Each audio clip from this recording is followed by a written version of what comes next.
ಅದಾಗಲೇ ಗಾಢ ನಿದ್ರೆಯಲ್ಲಿದ್ದವನು ತಾಯಿಯ ಕೂಗಿಗೆ ಧಡಕ್ಕನೆ ಎದ್ದು ಅಮ್ಮ, ಏನಾಯ್ತು ಎಂದು ಗಾಬರಿಯಲ್ಲಿಯೇ ಕೇಳಿದನು. ಅಲ್ಲಿ ನಿಮ್ಮ ಅಪ್ಪ ಎಂದು ಮುಂದೆ ಹೇಳಲು ಅವರಿಗೆ ಬಾಯಿ ಬರಲಿಲ್ಲ. ತಾಯಿಯ ಸ್ಥಿತಿಯನ್ನು ಅಂದಾಜಿಸಿದವನು ಹೊದ್ದಿದ್ದ ರಗ್ ತೆಗೆದು ಎಸೆದು ತಂದೆಯ ಕೋಣೆಯ ಕಡೆ ಓಡಿದನು. ತಂದೆಯ ಕೋಣೆಗೆ ಓಡಿ ಬಂದವನಿಗೆ ಅವರ ಸ್ಥಿತಿಯನ್ನು ನೋಡಿ ಇವನ ಉಸಿರು ನಿಂತಂತೆ ಭಾಸವಾಯಿತು. ಒಡನೆಯೇ ಅವರ ಬಳಿಗೆ ಓಡಿ ಬಂದು ಅವರನ್ನು ಹಿಡಿದು ಅಪ್ಪ, ಏನಾಗ್ತಿದೆ ಎಂದು ಜೋರಾಗಿ ಕೂಗಿದನು. ಅವರು ಮಾತನಾಡಲು ಕಷ್ಟಪಡುತ್ತಿರುವುದನ್ನು ನೋಡಿ ಒಂದೇ ಉಸಿರಿಗೆ ಅವರ ಎದೆಯನ್ನು ಒತ್ತಿದವನು ಅಪ್ಪ, ಧೈರ್ಯ ತಂದುಕೊಳ್ಳಿ, ಹಾಸ್ಪಿಟಲ್ಗೆ ಹೋಗೋಣ ಎನ್ನುತ್ತಿರುವಾಗಲೇ ಇವನ ಕಣ್ಣಿನಿಂದ ನೀರು ಇಳಿದಿದ್ದವು. ಹಾಸ್ಪಿಟಲ್ಗೆ ಹೋದರೂ ಕೂಡ ತಾನು ಬದುಕುವುದಿಲ್ಲ ಎಂದು ಯೋಚಿಸಿದ ಗುರುರಾಜ್ ಕಣ್ಣಲ್ಲಿಯೂ ಕೂಡ ನೀರು ಇಳಿಯುತ್ತಿದ್ದವು. ವೈದೇಹಿ ಅವರ ಪರಿಸ್ಥಿತಿಯನ್ನು ಕೇಳುವುದೇ ಬೇಡ. ಗಂಡನ ಸ್ಥಿತಿಯನ್ನು ನೋಡಿ ಒಂದೇ ಸಮ ಅಳುತ್ತಲೇ ಇದ್ದರು. ತಂದೆಯ ಒದ್ದಾಟ, ತಾಯಿಯ ದುಃಖ ಎಲ್ಲವನ್ನು ನೋಡಿ ಇವನಿಗೆ ಕೈಕಾಲುಗಳೇ ಆಡದಂತೆ ಆಯಿತು. ಅಮ್ಮ, ಹೀಗೆ ಅಳಬೇಡ, ನನಗೂ ಭಯ ಆಗುತ್ತೆ. ಅಪ್ಪನಿಗೆ ಏನೂ ಆಗಲ್ಲ, ನನ್ನ ರೂಮಿನಲ್ಲಿ ಬೇಗ ಹೋಗಿ ಕಾರ್ ಕೀ ತೆಗೆದುಕೊಂಡು ಬಾ ಎಂದು ಹೇಳಿ ಅವಸರದಲ್ಲಿಯೇ ತನ್ನ ತಂದೆಯನ್ನು ತೋಳಿಗೇರಿಸಿಕೊಂಡು ಕಾರಿನ ಬಳಿ ಓಡಿದನು. ವೈದೇಹಿ ಅವರು ಕೂಡ ತಾವೇ ಕಾರಿನ ಡೋರ್ ಓಪನ್ ಮಾಡಿ ಗಂಡನನ್ನು ಕೂರಿಸಿಕೊಂಡು ಹಿಂದೆ ಕುಳಿತರು. ಡ್ರೈವರ್ ಸೀಟಿನಲ್ಲಿ ಕುಳಿತವನು ಗಾಳಿಯಷ್ಟೇ ವೇಗವಾಗಿ ಕಾರನ್ನು ಹಾಸ್ಪಿಟಲ್ ಕಡೆ ಚಲಾಯಿಸಿದನು. ಅದೆಷ್ಟು ವೇಗವಾಗಿ ಹಾಸ್ಪಿಟಲ್ ಬಳಿ ಬಂದ ಎನ್ನುವುದು ಅವನಿಗೂ ಕೂಡ ತಿಳಿದಿಲ್ಲ. ತಂದೆಯ ಸ್ಥಿತಿಯನ್ನು ನೋಡಿ ಹೆದರಿದವನು ದೊಡ್ಡ ಹಾಸ್ಪಿಟಲ್ಗೆ ಕರೆದುಕೊಂಡು ಬಂದಿದ್ದನು. ಕಾರಿನಿಂದ ಅವರನ್ನು ಅನಾಮತ್ತಾಗಿ ತೋಳಿಗೇರಿಸಿಕೊಂಡೇ ಒಳಗೆ ಓಡುತ್ತಲೇ ನರ್ಸ್ ಎಂದು ಗಂಟಲು ಬಿರಿಯುವ ಹಾಗೆ ಕೂಗಿಕೊಂಡು ದಾಪುಗಾಲಿನ ರೀತಿ ಹೆಜ್ಜೆ ಹಾಕಿದನು. ಅವನ ತಂದೆ ಎದೆ ಹಿಡಿದು ಎದೆ ನೋವು ಎಂದು ನರಳುತ್ತಿದ್ದರೆ ಇವನ ಎದೆ ಬಡಿಯುವುದನ್ನೇ ನಿಲ್ಲಿಸಿದ ಹಾಗೆ ಭಾಸವಾಗುತ್ತಿತ್ತು. ವೈದೇಹಿ ಅವರು ಮಗನ ಹಿಂದೆ ಓಡುವ ನಡಿಗೆಯಲ್ಲಿಗೆ ಸೆರಗನ್ನು ಬಾಯಿಗೆ ಅಡ್ಡ ಇರಿಸಿ ಅಳುತ್ತಲೇ ಹೋಗುತ್ತಿದ್ದರು. ಅವನು ಕೂಗುವುದನ್ನು ನೋಡಿದ ನರ್ಸ್ಗಳು ತರಾತುರಿಯಲ್ಲಿ ಸ್ಟ್ರೆಚರ್ ತಂದು ಅವನ ಮುಂದೆ ನೀಡಿದರು. ತಂದೆಯನ್ನು ಅದರ ಮೇಲೆ ಮಲಗಿಸಿದವನು ಪ್ಲೀಸ್ ಬೇಗ ಎಮರ್ಜೆನ್ಸಿಗೆ ಕರೆದುಕೊಂಡು ಹೋಗಿ ಎಂದು ಕೂಗಿದನು. ಅದಾಗಲೇ ಬಿಸಿಯ ಹನಿಗಳು ಅವನ ಕೆನ್ನೆಯ ಮೇಲೆ ಇಳಿಯುತ್ತಿದ್ದವು. ನೈಟ್ ಇದ್ದ ಡಾಕ್ಟರ್ಗೆ ವಿಷಯ ಮುಟ್ಟಿಸಿ ತಡ ಮಾಡದೆ ತರಾತುರಿಯಲ್ಲಿಯೇ ಅವರನ್ನು ಎಮರ್ಜೆನ್ಸಿ ವಾರ್ಡ್ಗೆ ಕರೆದುಕೊಂಡು ಹೋದರು. ವೈದೇಹಿಯವರು ಅದೇ ವಾರ್ಡ್ ಮುಂದೆ ಕುಸಿದು ಕುಳಿತು ಅಳಲು ಶುರು ಮಾಡಿದರು. ಇತ್ತ ಅನುರಾಗ್ ಕೂಡ ತಲೆಯ ಮೇಲೆ ಕೈ ಹೊತ್ತು ಅಲ್ಲಿಯೇ ಕುರ್ಚಿಯ ಮೇಲೆ ಕುಳಿತನು. ಕಣ್ಣೀರು ಸುರಿಸುತ್ತಾ ಕುಳಿತವನಿಗೆ ತಲೆಯಲ್ಲಿ ನೂರಾರು ಆಲೋಚನೆಗಳು ಓಡತೊಡಗಿದವು. ನಾನು ಅಪ್ಪನ ಜೊತೆ ಹಾಗೆಲ್ಲ ಮಾತನಾಡಿದ್ದಕ್ಕೆ ಅದನ್ನು ಮನಸ್ಸಿಗೆ ಹಚ್ಚಿಕೊಂಡು ಅಪ್ಪನಿಗೆ ಹೀಗಾಗಿದೆ ಅಂದ್ರೆ ಅಪ್ಪನಿಗೆ ಹೀಗಾಗಲು ಕಾರಣ ನಾನು ಎಂದು ನೆನೆದವನು ದುಃಖ ಹೆಚ್ಚಾಯಿತು. ಸಾರಿ ಅಪ್ಪ, ನೀವು ಈ ವಿಷಯವನ್ನು ಇಷ್ಟು ಮನಸ್ಸಿಗೆ ಹಚ್ಚಿಕೊಳ್ಳುತ್ತೀರಾ ಎಂದು ತಿಳಿದಿರಲಿಲ್ಲ. ಪ್ಲೀಸ್ ಅಪ್ಪ, ಒಂದೇ ಒಂದು ಬಾರಿ ನನ್ನ ಜೊತೆ ಮಾತನಾಡಿ ಎಂದು ಮನದಲ್ಲಿಯೇ ಬೇಡಿದನು. ನಂತರ ಎಚ್ಚೆತ್ತವನು ಇಲ್ಲ, ನನ್ನಪ್ಪ ಬೇಗ ಹುಷಾರಾಗ್ತಾರೆ, ಅಪ್ಪನಿಗೆ ಏನೂ ಆಗುವುದಿಲ್ಲ ಎಂದು ತಲೆ ಎತ್ತಿ ಸರಿಯಾಗಿ ಕುಳಿತು ಇಳಿಯುತ್ತಿದ್ದ ಕಣ್ಣೀರನ್ನು ತೊಡೆದುಕೊಂಡವನ ನೋಟ ಒಂದೇ ಸಮ ಬಿಕ್ಕುತ್ತಿದ್ದ ವೈದೇಹಿ ಅವರ ಕಡೆಗೆ ಹರಿಯಿತು.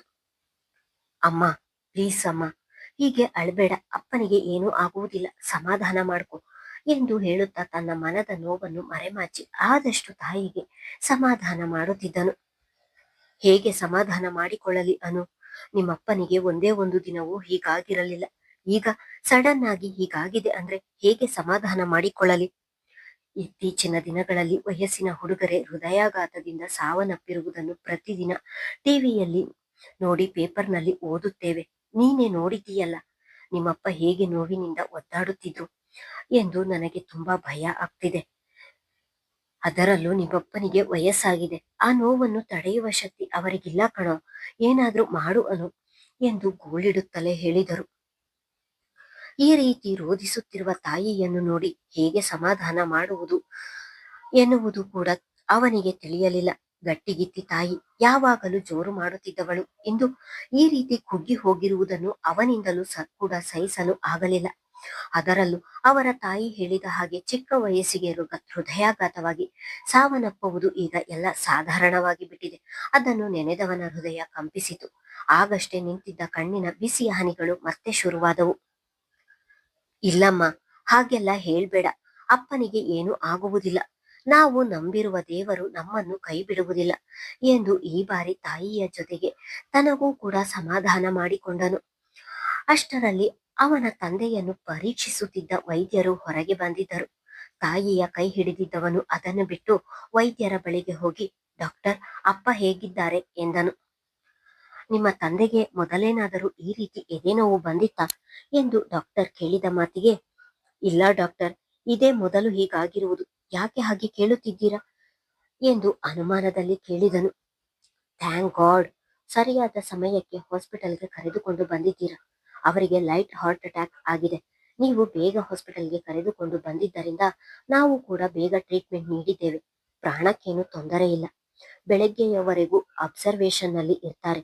ನೀವು ಅವರನ್ನು ಬೆಳಗ್ಗೆ ನೋಡಬಹುದು ಎಂದು ಹೇಳಿದವರು ಅಲ್ಲಿಂದ ಹೊರಟರು. ತಂದೆಗೆ ಹಾರ್ಟ್ ಅಟ್ಯಾಕ್ ಎಂದು ಕೇಳಿ ಅವನ ಹೃದಯ ನಡುಗಿತು. ತನ್ನ ತಾಯಿ ಹೇಳಿದ ಮಾತು ಸತ್ಯವಾಯಿತಲ್ಲ. ಹಾಗೆ ಪ್ರಾಣಕ್ಕೇನು ಅಪಾಯ ಇಲ್ಲ ಎನ್ನುವ ವೈದ್ಯರ ಮಾತನ್ನು ನೆನೆದು ಸ್ವಲ್ಪ ಮಟ್ಟಿಗೆ ಸಮಾಧಾನವಾಯಿತು.